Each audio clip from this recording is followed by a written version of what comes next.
भगवान श्री रामचंद्र जी की जय हो। आज हम लोग अपने 23वें वीडियो में हैं। श्री रामचरितमानस जी गोस्वामी तुलसीदास जी के द्वारा जो लिखी गई है, जो रचित है, और वहाँ हम लोग बालकांड के 117वें दोहे तक कल पढ़े थे। आज हम लोग उससे आगे पढ़ते हुए चलेंगे। हिंदी में मैं आपकी सुविधा के लिए पढ़ रहा हूँ। 10 मिनट 15 मिनट का समय मैं भी देता हूँ वीडियो को बनाने में, जिससे आसानी से आपके बीच ये पहुँचे। और उसके पीछे का एक कारण आप जानते हैं कि आप सहज रूप से जान सकें रामचरितमानस जी को, यही है। दूसरा ये भी मेरे कार्य से भी जुड़ा हुआ है। मेरी जो किताबें या जो मेरा ग्रंथ लिखना है, महाकाव्य या काव्य जो लिख रहा हूँ या जो उपन्यास लिखता हूँ, मोटा मोटी वही है जो जिस तरह से हमारे समाज को होना चाहिए, या आज के 50-100 वर्ष के बाद भी जो हमारा समाज जहाँ की तरफ यात्रा करे उधर की तरफ।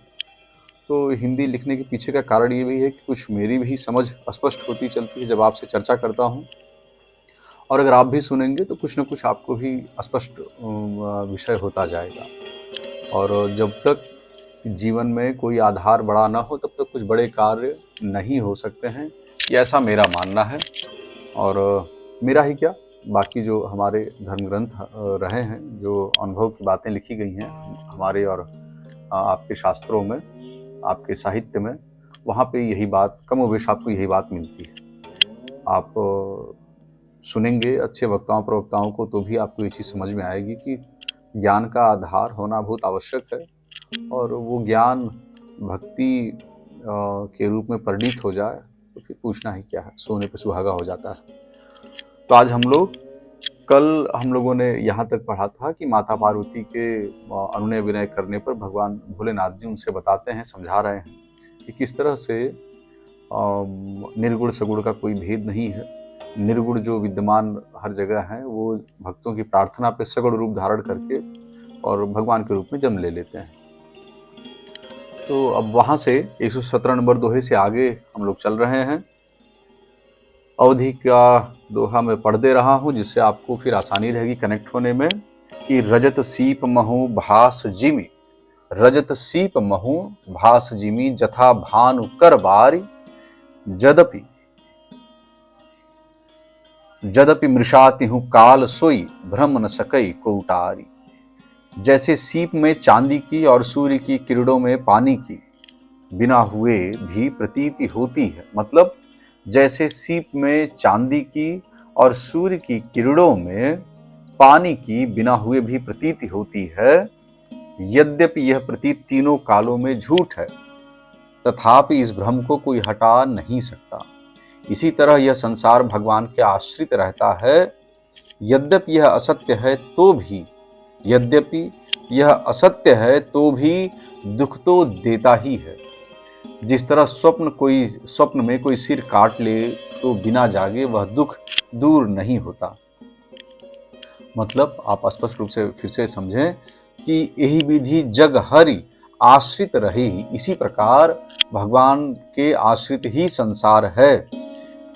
यद्यपि यह असत्य है तो भी, अगर यह असत्य है, हालांकि सत्य है लेकिन अगर यह असत्य है तो भी दुख तो देता ही है। क्या दुख देता है? कि जिस तरह स्वप्न में कोई सिर काट ले तो बिना जागे वह दुख दूर नहीं होता। ये पार्वती, जिनकी कृपा से इस प्रकार का भ्रम मिट जाता है, वही कृपालु श्री रघुनाथ जी हैं, जिनका आदि और अंत किसी ने नहीं जाना न पाया। वेदों ने अपनी बुद्धि से अनुमान करके इस प्रकार नीचे लिखे अनुसार गाया है। क्या गाया है? बिनु पद चलई सुनई बिनु काना, कर बिनु कर्म करई विधि नाना। आनन रहित सकल रस भोगी, बिनु बानी बक्ता बड़ जोगी।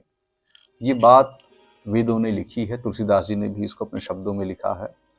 और अगर हम इस बात पर विश्वास न करें, जो पीछे मैंने कहा कि इस तरह यह संसार भगवान के आश्रित रहता है, यद्यपि यह असत्य है तो भी दुख तो देता ही है। मतलब यहाँ पे लिखी बात को अगर मैं अभी नकार दूं कि बिनु पद चलई सुनई बिनु काना, कर बिनु कर्म करई विधि नाना। आनन रहित सकल रस भोगी, बिनु बानी बक्ता बड़ जोगी। उनकी कृपा को नकारा भी जाए तो भी आपको संसार में ऐसे अनेक अनन्य अनन्य उदाहरण दिखते हैं जो इन बातों को चरितार्थ प्रमाणित करते हैं। ये लाइन पढ़ी क्यों मैंने अवधि भाषा में, ये वाली लाइन, बिनु पद चलई, ये जुड़ी हुई है भगवान जगन्नाथ के दर्शन से भी। तुलसीदास जी एक बार भगवान जगन्नाथ का दर्शन करने के लिए गए संतों के साथ, और भगवान जगन्नाथ को देखने के बाद, भगवान की मूर्ति पूरी तो है नहीं जगन्नाथ भगवान की, तो उनके दर्शन करने के बाद उनको कष्ट हुआ, बड़ा कष्ट हुआ। एक तरह से वो नकार ही दिए कि नहीं, ये हमारे भगवान नहीं। बाहर आकर के बैठे, भोग का समय भगवान का हुआ, इनको भी भूख लगी ही थी, सभी में प्रसाद बटा भगवान का। और तुलसीदास जी कहें कि मैं अभी भोग कैसे लूं, भगवान को मैं प्रसाद का भोग लगा नहीं पाया रामचंद्र जी को। तो इस जिद में वो बैठे रह गए बहुत देर तक, और बालक का रूप, 8-9 वर्ष के बालक का रूप लेकर के भगवान जगन्नाथ आते हैं तुलसीदास जी के पास प्रसाद की थाली लेकर के। और जब प्रसाद देने के लिए उनको बढ़ाते हैं कि बाबा ये थाली आप लीजिए, भोग लगाइए, तो वहां तुलसीदास जी कहते हैं कि हमने भगवान को अपने भोग नहीं लगाया है, और ये इनको भोग लग चुका है, तो भगवान के भोग हम लगा नहीं सकते हैं। जगन्नाथ भगवान को लग गया है तो राम जी को भोग नहीं लगा सकते हैं, क्योंकि वो अपने भगवान नहीं मान रहे थे जगन्नाथ जी को। तो भगवान जगन्नाथ जो उस बालक के रूप में आए थे, उन्होंने कहा कि अगर आप मूर्ति का आकार देख रहे हैं कि हाथ पूरा नहीं है, पैर नहीं पूरा है, और भगवान नहीं मान रहे हैं, तो आपने किस आधार पे अपने ग्रंथ में श्री रामचरितमानस जी में ये लाइन लिखी हुई है। इसी लाइन को भगवान जगन्नाथ तुलसीदास जी के सामने पढ़ते हैं उस बालक रूप में, बताते हैं कि आपने ही तो लिखा है कि बिनु पद चलई सुनई बिनु काना, करम कर बिनु करम करई विधि नाना, आनन रहित सकल रस भोगी बिनु बानी बकता बड़ जोगी, वह ब्रह्म बिना ही पैर के चलता है। आपने लिखा है तुलसीदास जी ने, जगन्नाथ भगवान कह रहे हैं कि वह ब्रह्म बिना ही पैर के चलता है, बिना ही कान के सुनता है, बिना ही हाथ के नाना प्रकार के काम करता है, बिना मुंह के ही सारे रसों का आनंद लेता है, और बिना ही वाणी के बहुत योग्य वक्ता है। तब बिनु परस नयन बिनु देखा, ग्रहई घ्राण बिनु बाश अशेषा अशेखा, असि सब भांति अलौकिक करनी, महिमा जासु जाई नहीं बरनी। वह बिना ही शरीर त्वचा के स्पर्श करता है, वह बिना ही शरीर के स्पर्श करता है, बिना ही आंखों के देखता है, और बिना ही नाक के सब ग्रंथों को ग्रहण करता है, सूंघता है। उस ब्रह्म की करनी सभी प्रकार से अलौकिक है कि जिसकी महिमा कहीं नहीं जा सकती। जेहि इमि गावहि वेद बुध जाहि धरहि मुनि ध्यान, सोई दशरथ सुत भगत हित कौशलपति भगवान। जिसका वेद और पंडित इस प्रकार वर्णन करते हैं और मुनि जिसका ध्यान धरते हैं, वही दशरथ नंदन भक्तों के हितकारी अयोध्या के स्वामी भगवान श्री रामचंद्र जी हैं। हे पार्वती, जिनके नाम के बल से काशी में मरते हुए प्राणी को देखकर मैं उसे राम मंत्र देकर शोक रहित कर देता हूँ, मुक्त कर देता हूँ, वही मेरे प्रभु रघुश्रेष्ठ श्री रामचंद्र जी जड़ चेतन के स्वामी और सबके हृदय के भीतर की जानने वाले हैं। काशी का महात्म्य देखिए, यहाँ भी काशी भगवान शंकर के, काशी जिस तरह पृथ्वी पूरी है उस तरह से काशी नहीं, काशी भगवान शंकर के त्रिशूल पे विराजमान है। भगवान शंकर का त्रिशूल यूं है, उस पे विराजमान काशी है। और उन्होंने क्या लिखा कि काशी मरत जंतु अवलोकी, भगवान शंकर कह रहे हैं काशी मरत जंतु अवलोकी, काशी में मरने, जिनके नाम के बल से काशी में मरते हुए प्राणी को देखकर, जिनके नाम से को देखकर मैं उसे जासु नाम बल करऊं विशोकी, मैं उसे राम मंत्र देकर शोक रहित कर देता हूं, मुक्त कर देता हूं। वही सोई, वही प्रभु मोर चराचर स्वामी, वही मेरे प्रभु रघुश्रेष्ठ श्री रामचंद्र जी जड़ चेतन के स्वामी और सबके हृदय में भीतर की जानने वाले हैं, सबके हृदय के भीतर की जानने वाले हैं। सोई प्रभु मोर चराचर स्वामी, रघुवर सब उर अंतर्जामी। काशी जी का ये महात्मा है। ऐसा नहीं कि भगवान राम का नाम लेने से केवल काशी जी में ही इस तरह की मुक्ति या आवागमन के बंधनों से मुक्ति मिलती है। काशी को हृदय में धारण करने से भी काशी जी के महात्म्य को भी हृदय में धारण कर लेने से उसी पुण्य की प्राप्ति होती है। तो आगे पढ़ते हैं कि विवश होकर बिना इच्छा के भी जिनका नाम लेने से मनुष्यों के अनेक जन्मों में किए हुए पाप, विवश होकर बिना इच्छा के भी जिनका नाम लेने से मनुष्यों के अनेक जन्मों में किए हुए पाप जल जाते हैं, फिर जो मनुष्य आदर पूर्वक उनका स्मरण करते हैं वे तो संसार रूपी दुस्तर समुद्र को गाय के खुर से बने हुए गड्ढे के समान अर्थात बिना किसी परिश्रम के पार कर जाते हैं। हे पार्वती, वही परमात्मा श्री रामचंद्र जी हैं। उनमें भ्रम देखने में आता है। तुम्हारा ऐसा कहना अत्यंत ही अनुचित है। इस प्रकार का संदेह मन में लाते ही मनुष्य के ज्ञान, वैराग्य आदि सारे सद्गुण नष्ट हो जाते हैं।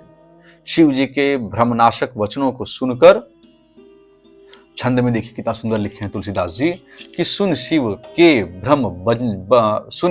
भ्रम भंजन बचना, मिट गए सब कुतरक कै रचना। भई रघुपति पद प्रीति प्रतीति, दारुण असंभावना बीती।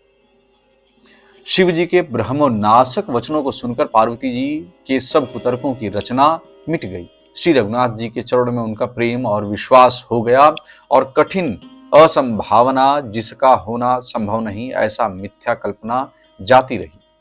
बार बार स्वामी शिव जी के चरण कमलों को पकड़कर और अपने कमल के समान हाथों को जोड़कर पार्वती जी मानो प्रेम रस में सानकर सुंदर वचन बोली कि आपकी चंद्रमा की किरणों के समान शीतल वाणी सुनकर मेरा अज्ञान रूपी शरद ऋतु क्वार की धूप का भारी ताप मिट गया।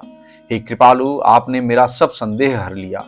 अब श्री रामचंद्र जी का अर्थात स्वरूप मेरी समझ में आ गया। हे नाथ, आपकी कृपा से अब मेरा विषाद जाता रहा। आपके चरणों के अनुग्रह से मैं सुखी हो गई। यद्यपि मैं स्त्री होने के कारण स्वभाव से ही मूर्ख और ज्ञानहीन हूं, तो भी अब आप मुझे अपनी दासी जानकर, हे प्रभु, यदि आप मुझ पर प्रसन्न हैं तो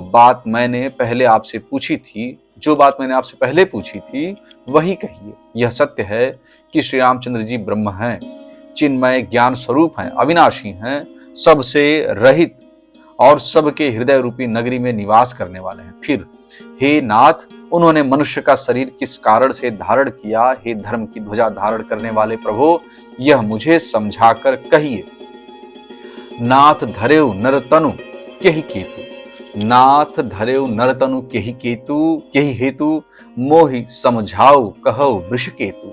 उमा बचन सुनि परम विनीता, राम कथा पर प्रीति पुनीता। कि हे धर्म की ध्वजा को धारण करने वाले प्रभु, यह मुझे समझाकर कहिए।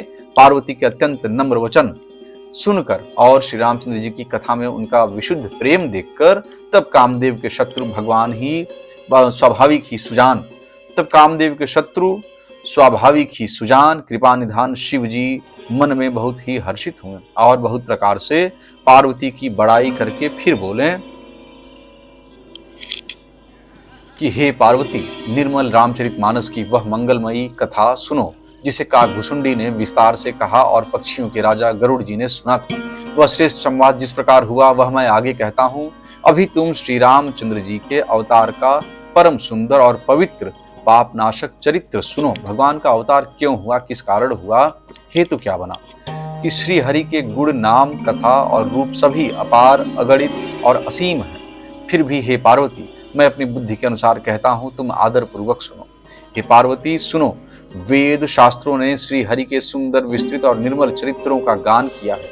हरि का अवतार जिस कारण से होता है वह कारण बस यही है, ऐसा नहीं कहा जा सकता है। अनेकों कारण हो सकते हैं और ऐसे भी हो सकते हैं जिन्हें कोई जान ही नहीं सकता। हे सयानी सुनो, हमारा मत तो यह है कि बुद्धि, मन और वाणी से श्री रामचंद्र जी की तर्कना नहीं की जा सकती। तथापि संत, मुनि, वेद और पुराण अपनी अपनी बुद्धि के अनुसार जैसा कुछ कहते हैं और जैसा कुछ मेरी समझ में आता है, हे सुमुखी, वही कारण मैं तुमको सुनाता हूँ। जब जब धर्म का ह्रास होता है और नीच अभिमानी राक्षस बढ़ जाते हैं और वे ऐसा न्याय करते हैं कि जिसका वर्णन नहीं हो सकता, तथा ब्राह्मण, गौ, देवता और पृथ्वी कष्ट पाते हैं, तब वे कृपा निधान प्रभु भांति भांति के दिव्य शरीर धारण कर सज्जनों की पीड़ा हरते हैं। इसको अवधि में भी सुने कि तस मैं सुमुख सुनामो तो ही समुझ परई जस कारण मोही। जब जब होई धर्म कै हानि, भगवान का वचन है यह। जब जब होई धर्म कै हानि, बाढ़हि असुर अधम अभिमानी। करहि अनीति जाय नहीं बरनी, सीदहि विप्र धेनु सुर धरनी। तब तब प्रभु धरि विविध शरीरा, हरहि कृपा निधि सज्जन पीरा। और वे ऐसे अन्याय करते हैं जो अभिमानी राक्षस होते हैं कि जैसा मेरी समझ, भगवान शंकर कह रहे हैं कि जब जब पृथ्वी पर ऐसी स्थिति होती है, पृथ्वी पर ही क्या हर लोक के भगवान स्वामी हैं, तो कहीं ब्रह्मांड में ऐसी स्थिति होगी। कौन सी स्थिति? जब जब हुई धर्म कै हानि, जब जब धर्म की हानि होगी। बाढ़ असुर अधम अभिमानी, असुर अधम और अभिमानी व्यक्ति बढ़ते चले जाएंगे, राक्षस बढ़ते चले जाएंगे। और उनका व्यवहार किस तरह का होगा? वे ऐसा अन्याय करते हैं कि जिसका वर्णन नहीं हो सकता, तथा ब्राह्मण गौ देवता और पृथ्वी कष्ट पाते हैं। तब तब वे कृपा निधान प्रभु भांति भांति के दिव्य शरीर धारण कर सज्जनों की पीड़ा हरते हैं। असुर मारि थापहि सुरन, राखहि निज श्रुत सेतु।